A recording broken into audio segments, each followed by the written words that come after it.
5 separate attacks in Mali and neighboring Niger have exposed regional security failings, according to Mauritanian president. At least 25 people have been killed since Friday.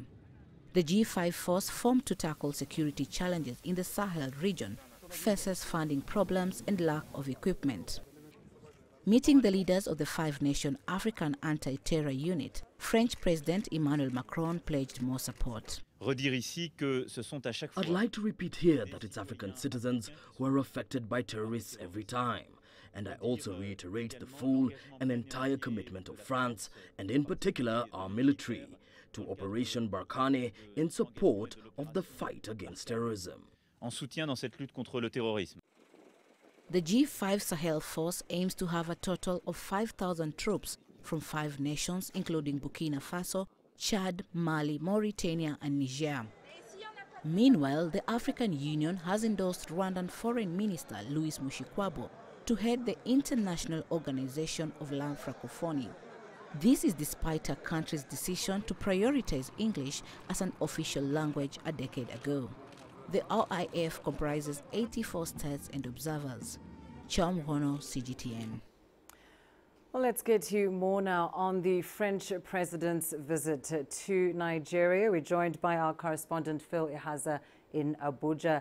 Phil, of course, France, a former colonial power in Francophone Africa, and now we're seeing France making inroads with Anglophone countries in West Africa. What's the catch here?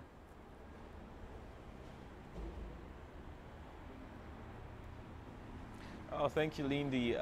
Well, you know, since assuming power, France's president, Emmanuel Macron, has definitely been making inroads in Francophone countries. But, you know, he also has started making inroads in countries like Ghana. He visited last year. And then this year, now Nigeria. So, I mean, Nigeria is Africa's powerhouse when it comes to economy. Nigeria is also the continent's leading oil producer with over 2 million barrels per day. So you could call this a logical step for the French president visiting Nigeria.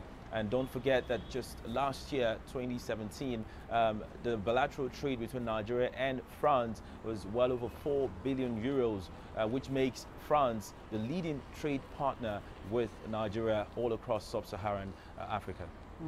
And of course, this visit comes just off the heels of Macron's visit to the AU summit meeting, of course, in Mauritania, where security was his key agenda in those meetings. And again, we expect that security, terrorism will come up between Macron and Buhari. But what are Macron's concerns around this issue in Nigeria?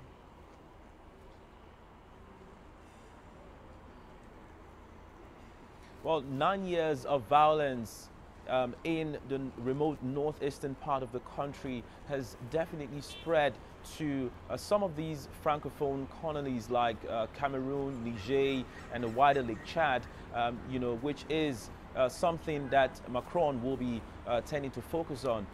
You know, Nigeria's military presence as well in these regions, they have a joint task force with the French colonies or the French-speaking countries, but the militant group has continued to wreak havoc and cause some form of attacks, claiming the lives of at least 20,000 people so far. In addition, French also has a notable and sizable military presence in these regions, but it hasn't stopped all of these attacks. So there's definitely cause for concerns and reason for discussions about security matters between both leaders. And indeed, this is not Macron's first visit to Nigeria, except he wasn't president then. Tell us more about that.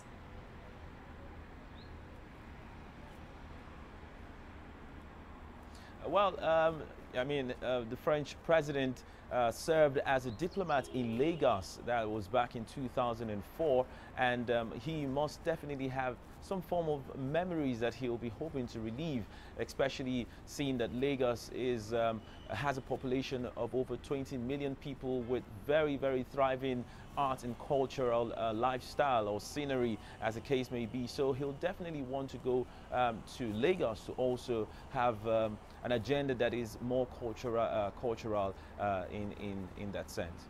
Yes, of course, we understand the Africa Shrine in Lagos is part of his agenda. Thanks very much, Phil Ihaza, joining us there live from Abuja.